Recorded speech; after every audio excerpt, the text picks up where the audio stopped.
Three of the four men left through the front door. The fourth couldn't. Whatever happened in those 60 seconds, it was enough. Four men came through the door with a purpose. Not browsing, not waiting. They knew exactly which chair they were walking to. The room felt it before anyone processed it. A barber's hand stopped. A customer found the wall. The afternoon light coming through the front glass suddenly felt wrong for the situation. The man in the second chair looked up from his magazine, set it down, and waited. The one in front spoke first, short, direct, the kind of words that don't leave room for negotiation. The man in the chair said nothing. His hands rested open on his knees. He didn't shift his weight. Didn't look at the door. Didn't look at the other three spreading slightly behind their leader. He found the face of the one in front and stayed there. The one in front spoke again, stepped closer. The man stood up. He was smaller than all four of them, lighter, by every visible measure, the wrong person to be standing up right now. The one with the chain glanced at the others. A decision passed between them without words. Then the one in front reached out. The barber closed his eyes, and the next 60 seconds began. It was a Friday, August. The kind of San Francisco afternoon that can't decide between warm and cold, so it becomes both at once. Carlos had been cutting hair on Mission Street for 11 years. His shop was narrow. 2 chairs, a waiting bench, a radio that only picked up 2 stations clearly. He kept it clean. He kept it quiet. Regulars came on Fridays because Fridays were easy. Nobody was in a hurry. The afternoon light came through the front glass at a low angle, and the shop smelled like aftershave, and the particular kind of silence that settles into a place that has been doing the same thing for a long time. By 4:30 p.m., he had 3 customers. Marco, 19 years old, in the first chair getting his edges cleaned up before the weekend. He had been coming to Carlos since he was 14. He sat easy in the chair, one leg crossed, talking about nothing in particular while Carlos worked. Eddie behind the small register near the door. Not a barber, just a man who handled appointments and kept the books for Carlos on Fridays. He had a paperback open on the counter that he read between customers and closed when someone came in. And the man in the second chair.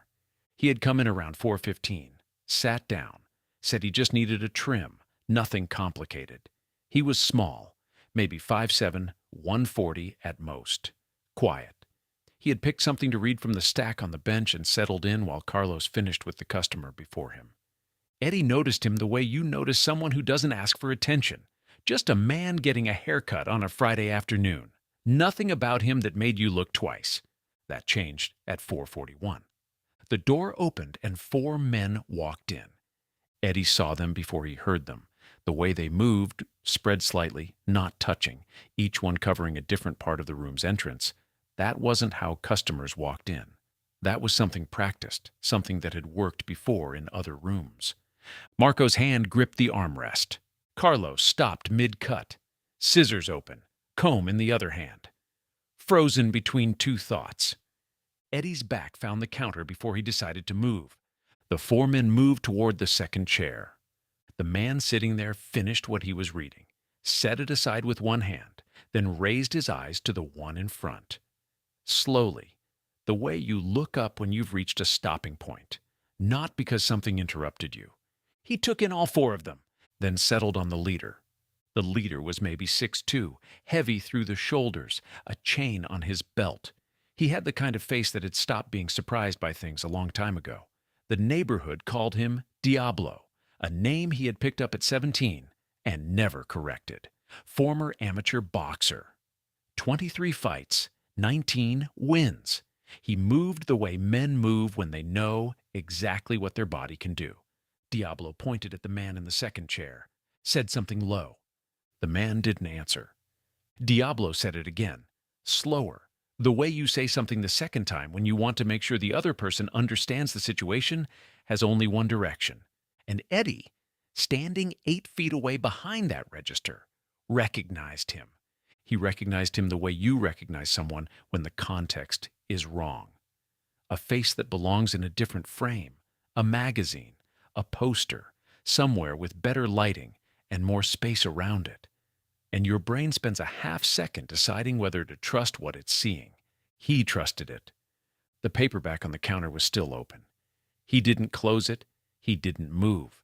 He just stood there with the understanding settling into him, while Diablo repeated himself and the man in the second chair still didn't answer.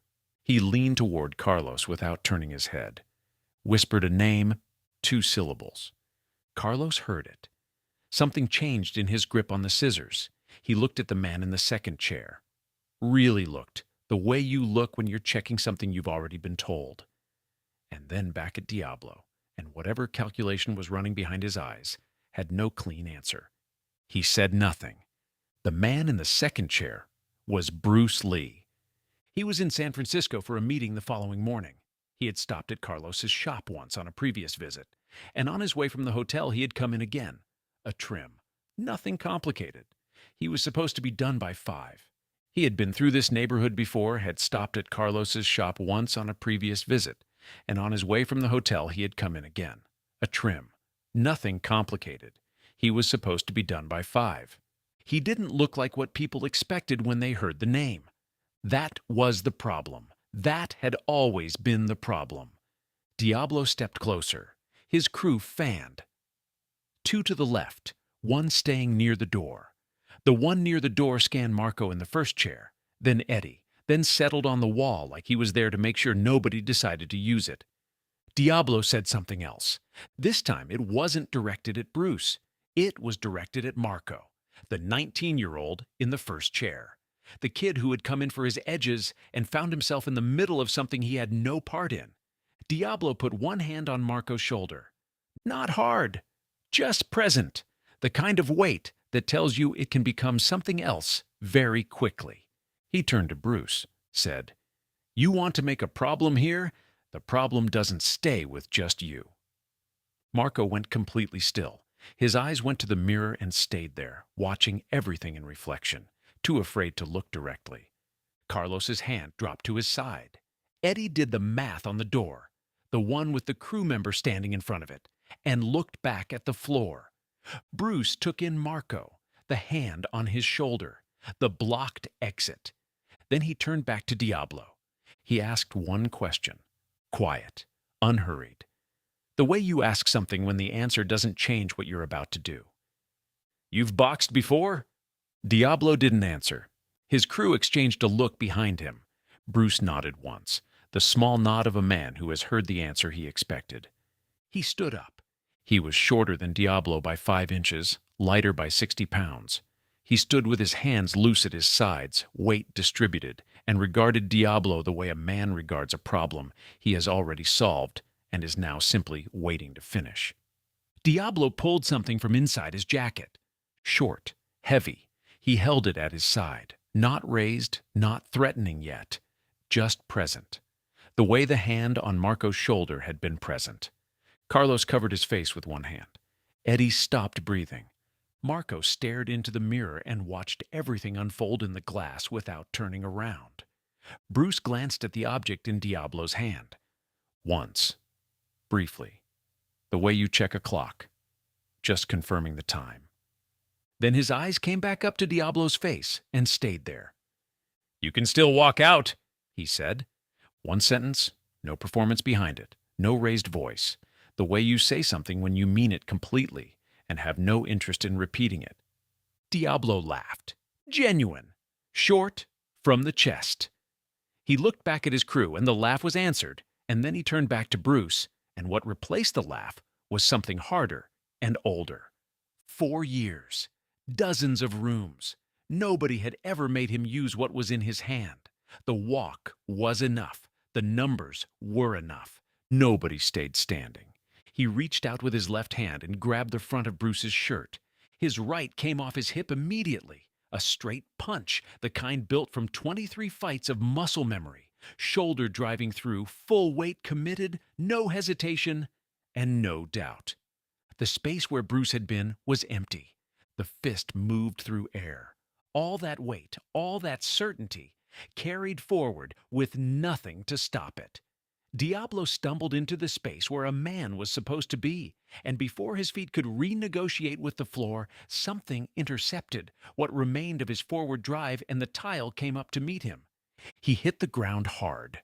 The sound of it filled the shop. Carlos heard it before he saw it. That flat, heavy impact of a large man meeting the floor at speed.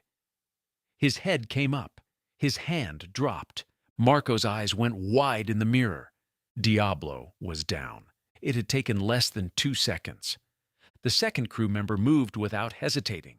He was lower than Diablo, faster, angling in from Bruce's left. Not a punch, a rush, both arms opening for a tackle, trying to use weight and forward momentum rather than technique. He had watched the punch disappear and made an instant adjustment. He was smart enough to change the approach. It didn't help.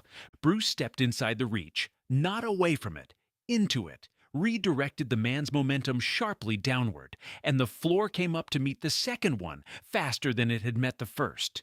2 men down in under 8 seconds. Marco was still staring into the mirror. He hadn't moved since Diablo put his hand on his shoulder. His knuckles were white on the armrests. His eyes were tracking everything in the glass. The 4 men, the chair, the space between them.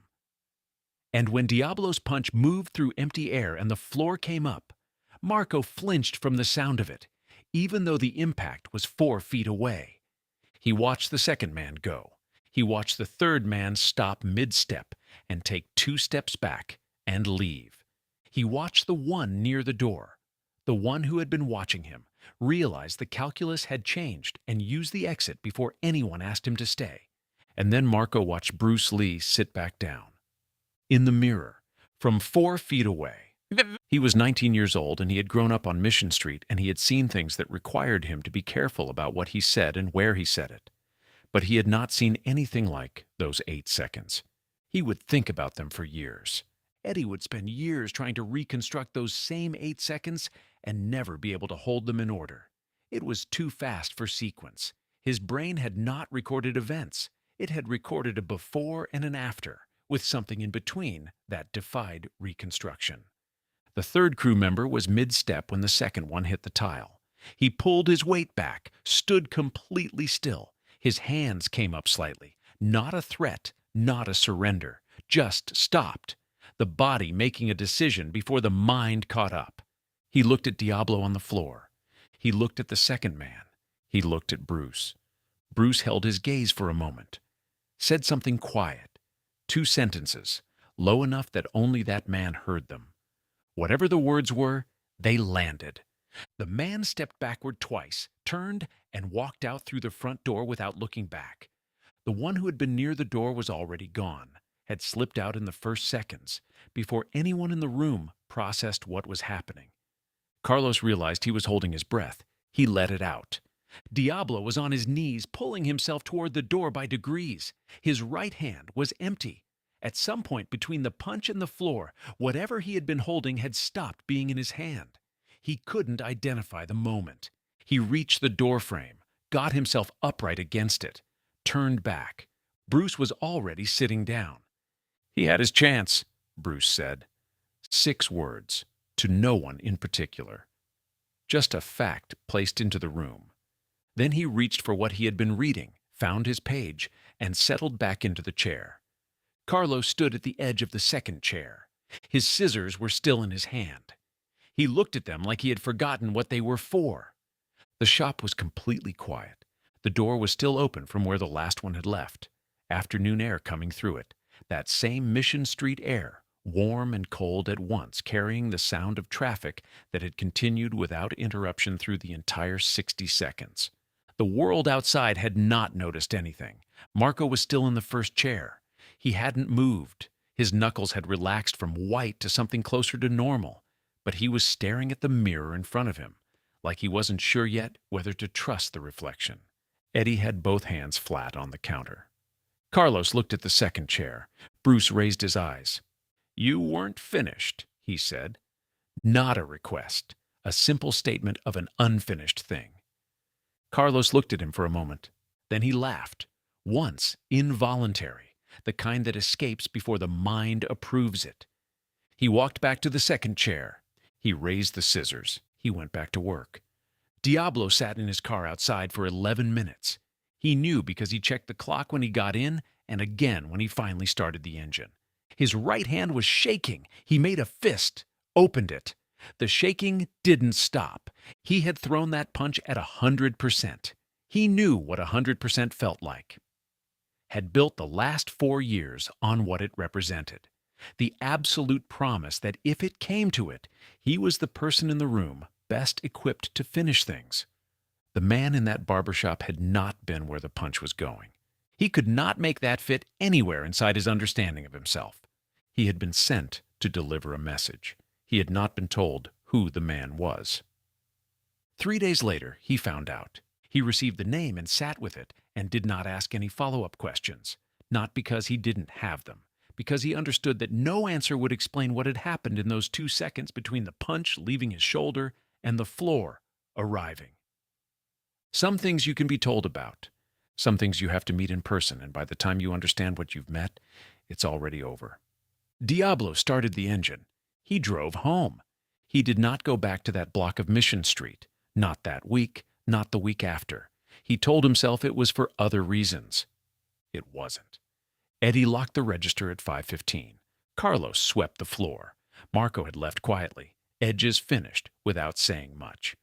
Eddie stayed because he always stayed, and because he didn't know how to leave without acknowledging what had happened. Carlos swept around the spot on the tile where Diablo had been. "You knew," Carlos said. Not accusing, just saying.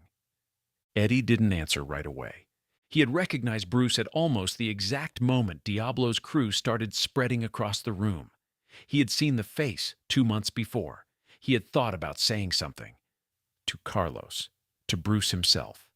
And the moment had closed before he moved. "I knew," Eddie said. Carlos leaned on the broom. "Why didn't you say anything?" Eddie thought about it. "Because I didn't think it would change anything," he said, "for either of them." Carlos looked at him for a moment. Then he went back to sweeping. He had cut hair for 11 years. He had watched thousands of people from behind, how they sat, how they breathed, what their hands did when they thought nobody was paying attention. He had a simple theory built from all of that. What a person did in the 10 seconds after something extraordinary happened told you more about them than anything else ever could. He had never been more certain of it than he was that afternoon. Carlos finished sweeping. He turned off the radio. He locked the front door. He stood in the quiet shop for a moment before he turned off the lights. The story moved through the neighborhood the way those stories do.